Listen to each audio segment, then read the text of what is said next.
Miren, dos temas, enfocando en dos temas. Lo que está ocurriendo en Bolivia es muy difícil extrapolarlo a otra sociedad. A fin de cuentas, las sociedades humanas tienen todas particularidades. Primero por su composición social, que es una mezcla de cosas, de hechos históricos y de consecuencias de esos hechos históricos. De forma que cada sociedad tiende a ser como ese plato, producto de una serie de ingredientes y de un proceso de cocción, para compararlo a algo que más o menos todos manejamos. Sin embargo, sí hay aspectos que pueden ser extrapolables y por eso las ciencias sociales estudian todos los casos, no importa la sociedad donde ocurra, y en base a esas contradicciones, particularidades y elementos, se pueden llegar a ciertas conclusiones.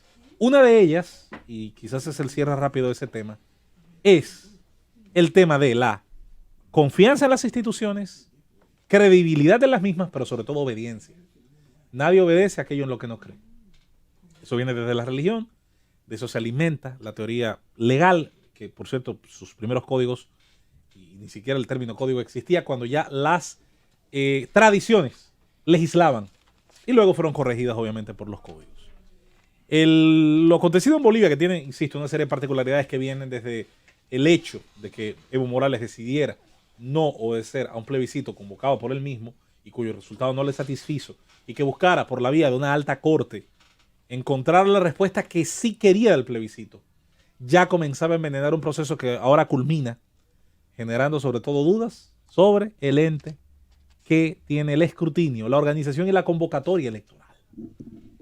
En América Latina es muy frecuente encontrar desconfianza en el árbitro. De hecho, si algo necesitan estas sociedades es árbitros confiables y que puedan, a partir de sus decisiones, generar confianza, tranquilidad, estabilidad y el mantenimiento del Estado de Derecho. Lo de Bolivia convoca a ver las barbas del vecino arder, que qué pena que arden, quisiéramos que no fuera así, independientemente de lo que consideráramos de los gobiernos recientes de ese país, es mucho lo que se ha hecho y no es bueno retroceder en ningún sentido. Paso a un tema para concluir esta participación y darle paso a nuestro compañero Aníbal Díaz, y tiene que ver con el tema económico, el tema económico mundial. Un tema del que se ha hablado muy poco en estos días. Va a salir a Bolsa de Valores, atención al buen amigo Esteban Delegado que conoce mucho ese tema, probablemente la que es, a juicio de expertos, la empresa más cara del mundo, que hoy por hoy no tiene tasación por un aspecto interesante. La empresa Aramco, que es la petrolera saudí, fundada en los años 30 por los grupos económicos estadounidenses encabezados por la familia Rockefeller, fue con el paso del tiempo, desde el descubrimiento de los yacimientos en la península arábiga y con el consiguiente poder del grupo Al Saud, por eso se llama ese país Arabia Saudí, por el apellido de uno de los grupos que terminó tomando el poder en esa década y que termina negociando a nombre de toda esa sociedad que está regida bajo su ley batuta.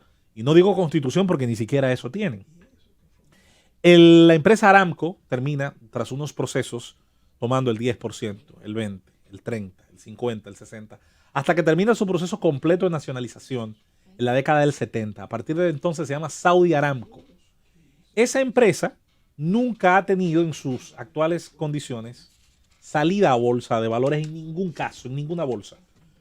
Salir a bolsa de valores implica, desde que las mismas fueron fundadas, un espíritu de transparencia que ha sido clave en las sociedades occidentales. Y en las sociedades que, no siendo occidentales, decidieron calcar algunas de sus instituciones económicas.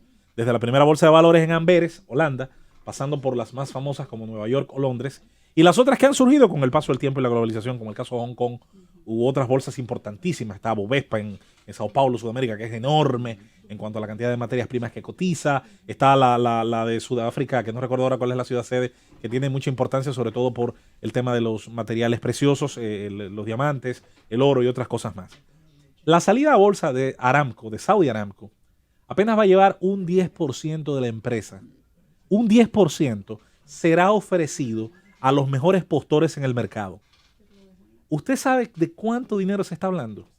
Señores, se está hablando de una cantidad que ya dejaría como segunda empresa más cara en el planeta a Apple, que hoy por hoy es por mucho, junto a Amazon, son las empresas más caras en la última de las tasaciones que se ha hecho sobre grupos empresariales privados. Con 10%. Esto con solamente una salida al 10% de bolsa. Las principales bolsas del mundo, de hecho, Se han pasado estos años, con esto nos vamos, Francis, haciendo una lucha para ser la sede de esta salida, de esta proyección, de este ofrecimiento. Cualquiera que lo haga y que lo logre, sea Asia, sea América del Norte, sea Europa, no hay dudas de que va a obtener unos beneficios extraordinarios de ser el lugar, de ser la sede, donde se logre pelear, pujar esa salida a bolsa. El petróleo, con toda la fiebre que hay de nuevas energías, de sustitución de matrices energéticas que muchos entienden son antiguas, señores, la realidad es tosuda. Carbón, el mineral, el combustible más abundante del mundo y más barato en muchos aspectos. El petróleo, que desapareció la teoría del pico de Hoover, puesto que se consiguen más yacimientos y se consigue explotar los que ya existían, y la posibilidad de acceder a estos de manera rápida, barata y con facilidad, sobre todo para un mundo que cada vez necesita más energía, incluso en países que antes eran tasados como pobres en su exigencia energética. Esa es la realidad. Es un tema que yo creo que bien vale la pena, un país como el nuestro, seguir analizándolo en una próxima entrega.